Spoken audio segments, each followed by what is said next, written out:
Hello, greetings. Hi, Peter. Hello, Glenda.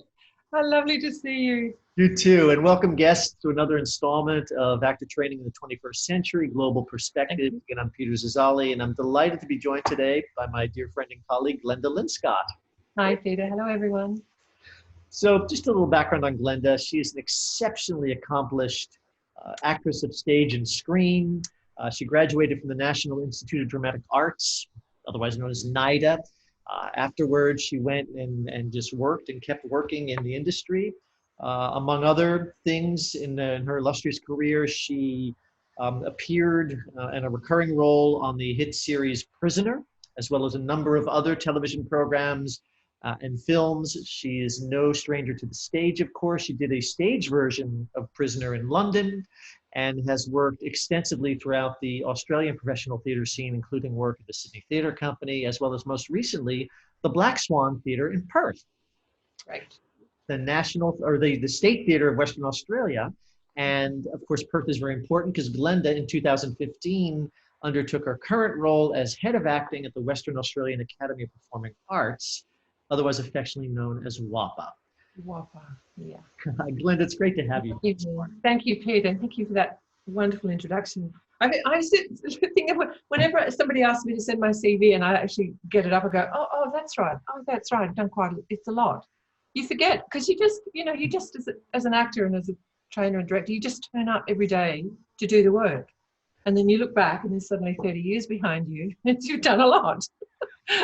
In turning up and doing the work, you have, of course, been doing that in the capacity of head of acting at WAPA for 6 years now. 5.5, yeah, middle of my 6th year, yeah. Great. And the current moment is particularly challenging for all of us who are training actors, all of us in the industry in general. How have you all responded to the virus, COVID-19? Yeah. How have you responded to WAPA? Well, of course, like all of us, it hit us.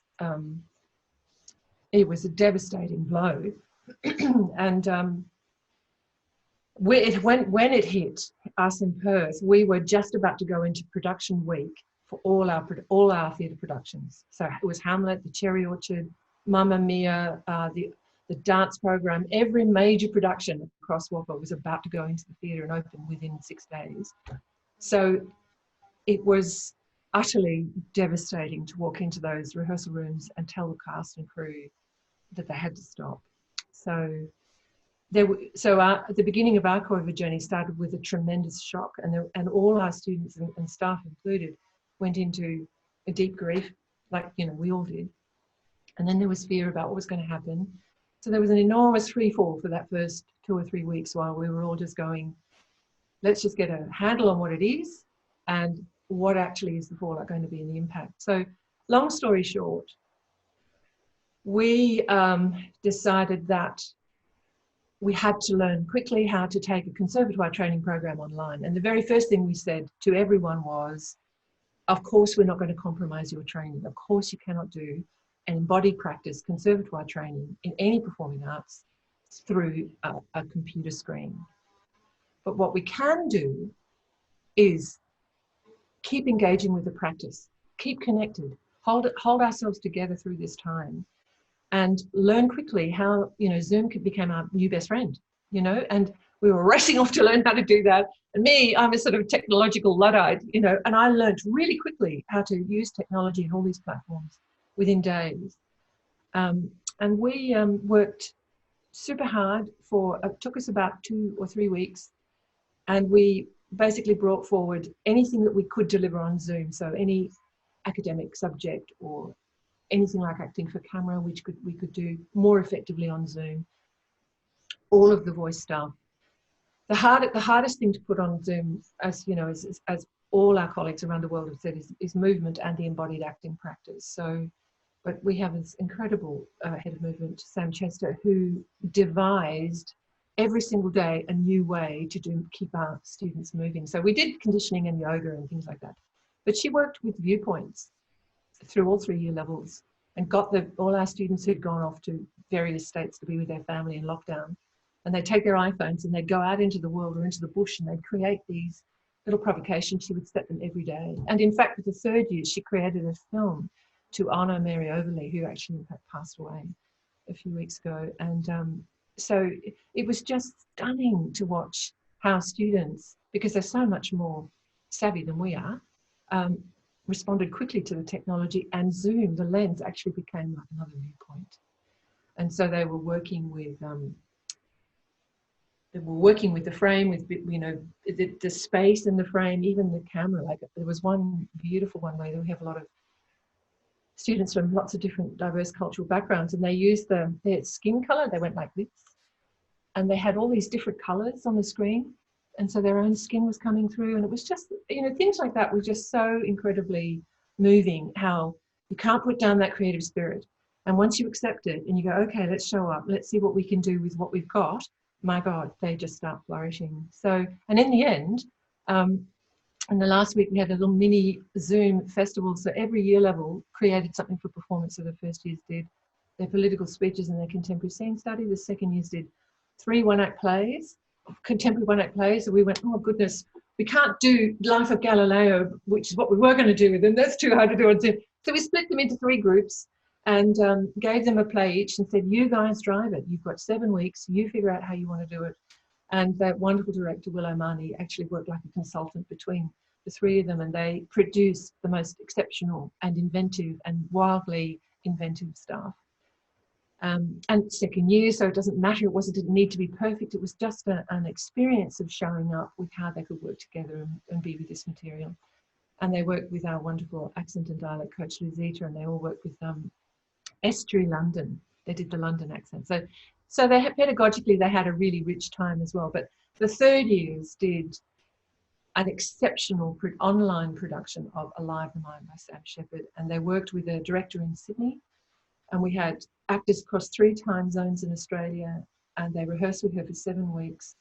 And they created this Zoom production, which was like this other beast that's evolved.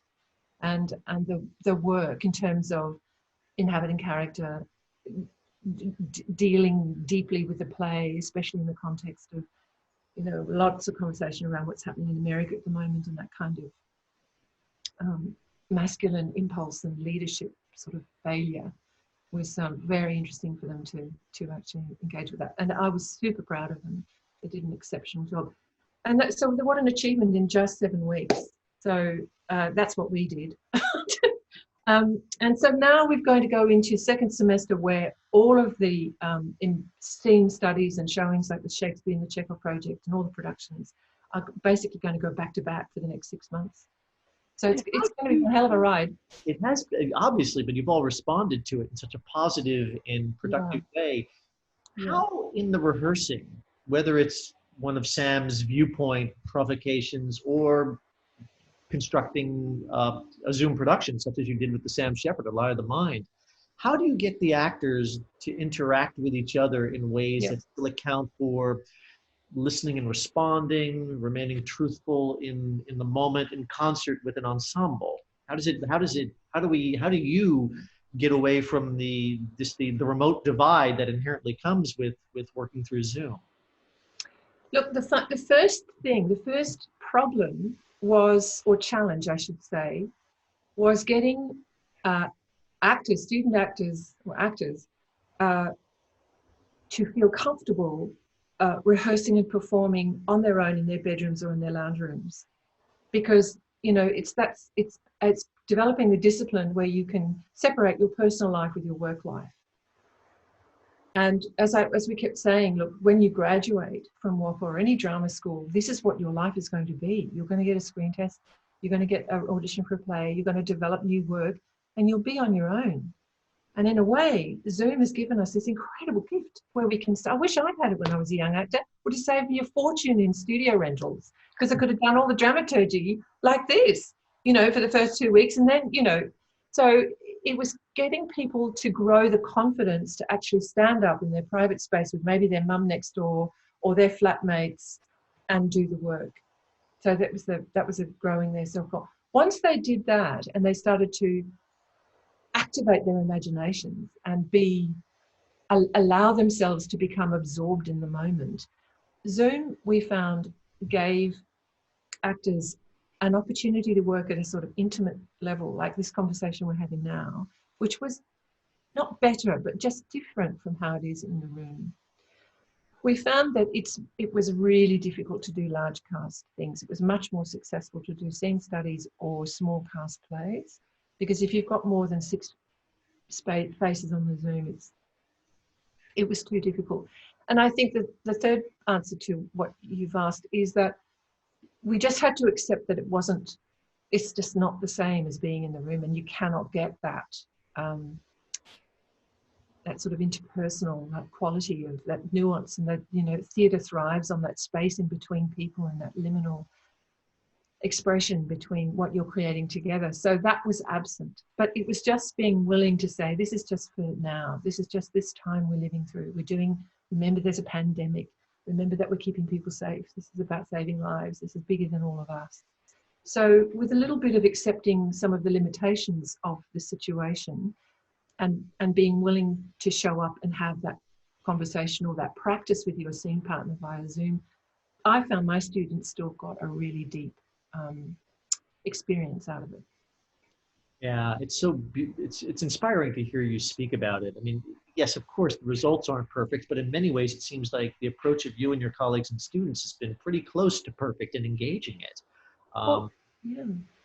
I think that sorry to jump in, Peter, but that the wonderful thing was that after a while, like, you could feel students after about 5 or 6 weeks go, oh, you know, and they started to lean in.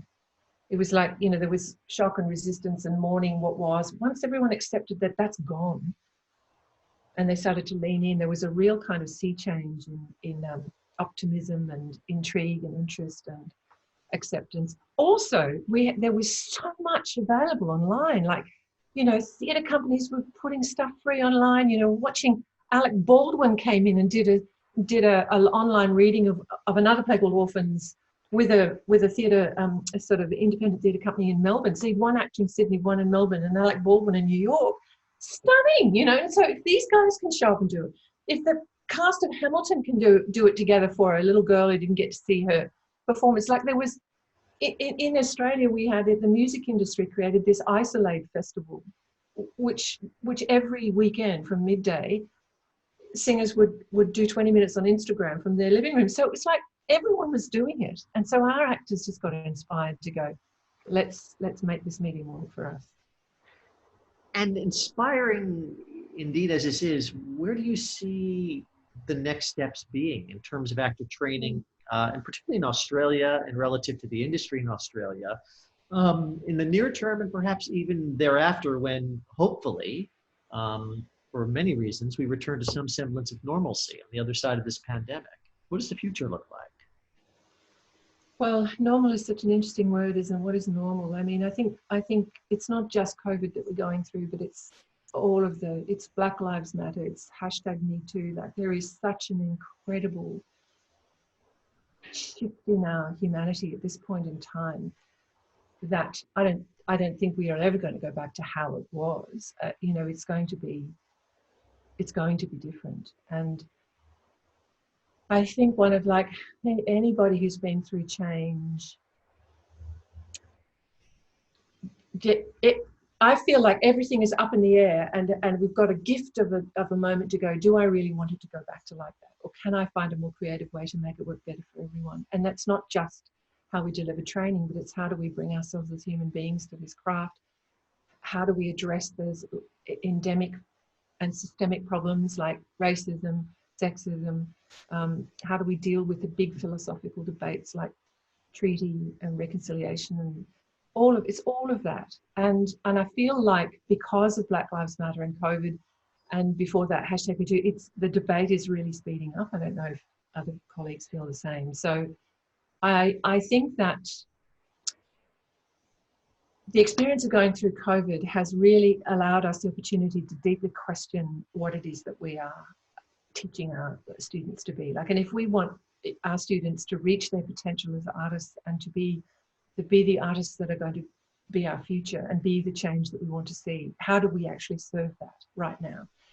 And I feel really proud of what we've tried to achieve in the last 5 years at WAPA in being nimble, because we're a very, very small team, but we've all come from industry and we're still practicing artists. So we've were able to sort of keep our finger on the pulse, and we can be aware of how quickly the industry is changing. So all sorts of things are shifting, like our first day rehearsal protocols in line with the Australian Actors Equity principles of sexual harassment and equality, and a lot of mental health stuff that's being put in. But it's also now, you know, how do we deal with racism? Because we've got many, many more cultures coming through our school. Every single year since I've been here, there've been more and more and more diversity. It's just so exciting. But, you know, it's asking us to have a deeper conversation about unconscious bias, how we choose plays, how we cast them, what is it that we're actually serving. Of course I want to teach them to act, and of course I want them to be awakened, caring human beings, idealistic and political, and empowered to go forward to make the stories that they want to make. So it's about how do I keep that conversation and awareness going so that students understand the framework or the context that I'm trying to place for them, so that they can understand why they're doing Shakespeare and maybe a Chekhov, but they're also going to do a Brandon Jenkins script that's just come out as a Pulitzer Prize winning 2016. Like, it's all, this is what's happening now, and this is where we've come from. And if I can give you a really rich experience over 3 years, you can become the best artist you can be. You go forward and make the change that we want to see. And with respect to these changes, how much do you and your colleagues follow your students' lead in terms of the current moment and these socio-political, cultural issues? And I say that very deliberately because I learned so much from my own students in this regard, and I had the pleasure and the honor of being able, full disclosure, to work with your students last year. And I found them to be so ahead of the curve of me, and on many, many levels, I have to humbly say so. To what extent should we, as sort of the, you know, the older generation of theater makers and trainers, have an ear to our students in letting them sort of guide us, if not define the current debate on these very issues you're talking about? Yeah, I think it's absolutely vital that we listen, that we really listen, and listen deeply to what you know, even what you can't hear. Because even with the best will in the world, sometimes I make terrible mistakes because I haven't understood. But at the same time, I think you need to be, you know, within reason. You need to be really clear and upfront about what your parameters are and why you're making the choices that you are. And as long as students feel that they have agency and that they are heard and that their experiences are valued. I mean, I just read an article coming out of the UK about how students sometimes feel they come from a non-white background and they're in a restoration comedy or they're in a Shakespeare, that they have to somehow play white. And I went, oh, you know, that's just so far away from what I mean or intend.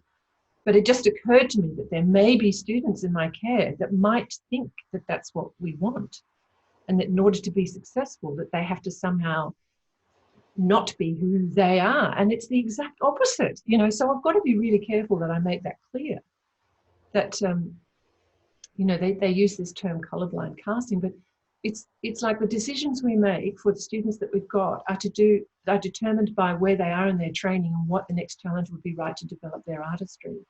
And part of that conversation is their cultural heritage, and that's a very significant impact on who they are. So, you know, you'd be totally insensitive as a trainer and a director if you didn't engage with that. And like we have, for instance, we are very privileged at WAP because we have the Aboriginal Performance Program, and it's a one-year program. At the end of the year, they audition for all the diploma and the bachelor degree courses. And usually 1 or 2 students come through the bachelor program. But when you have an Aboriginal actor and you ask them to be in, you know, an Oscar Wilde, you have to have a conversation with them about how on earth that's relevant for you, and what it's, you know, what is the technique of learning an Oscar Wilde? How is that of value to you? And where is the common humanity? Like, and I feel like if you can keep having that, engaging with students in that sort of way to acknowledge their humanity, where they're coming from, and the reasons why you're telling their story, And if storytelling is about giving value and meaning to people's lives, then as an actor, you can serve any story as long as it's something that you passionately believe in and that you understand what the play is doing. And I think if you understand that as an actor and you have the skills, then you are really powerful when you go into the industry to become a storyteller. Yeah, how wonderfully put. So, final thought, Yeah. with all these issues in mind, identity, uh, racial identity, gender identity, and so forth, um, where do you see your program even further developing in terms of addressing these important matters, as we all seem to be having to do, and with good reason, in this current context, socio-politically throughout the world? How to move forward with these very important matters, as you so eloquently described? I'm I'm I'm ever an optimist, and I'm optimistic because you can. I've lived long enough as a performer to see that the theatre impulse, the impulse for us as humans to tell stories, never dies, never goes away, and theatre will always be in response to the community it comes from. And so I think the way forward for all conservatoire training institutions for the performing arts has to be in response to and connected to the community that it's drawn from. And the voices for, Black Lives Matter, for diversity, for acceptance, equality, for us getting stronger and stronger and stronger, and that our theatre is going to respond to that. So I feel it's incredibly exciting at the moment that we're in a position, and I've learned now, because I've been here 5 years, that drama schools are actually in many ways sometimes ahead of the actual industry, which is incredibly exciting, because if we've got a nimble program that can adapt and change and create classes and modules that will support the students' development. So for instance, we've reduced to, we're doing 2 fewer full-length productions, but we're giving the students an entirely new project called New Voices, which means that they write their own and that goes into full production into a fringe venue space. So that's supporting the development of their voices and celebrating it. And that's just happened. And that's just so exciting, because I can teach you what I know, but the thing that really matters is when you see the inspiration happen and they take off. And I think that our drama schools and our theatre is going to respond to that. So I feel incredibly hopeful. It never goes away. It just changes. Indeed. It just changes. Yeah. It's changing under these circumstances so much better, it seems to me, especially for you and your students. Thank you very much for this elegant conversation. Thank you for asking me, Peter. I'm so happy to talk to you, and I'm really looking forward to hearing everybody else who talks to you. And it's such a I feel like pivot's my new favorite word. Is we're talking, you sort of call me the queen of the pivot. Like we pivoted the program, but I think we have got a pivot moment on the planet. Indeed, we do. As theater makers and artists, in many ways, we are the leaders in shaping the pivot and thereafter. Yeah. Thank you so much. Thank you, and God bless to everyone, and be safe. Take care, and we're all in this together, so we'll get through it together. Indeed, we will. Cheers, mate. Thanks, Peter. Bye-bye.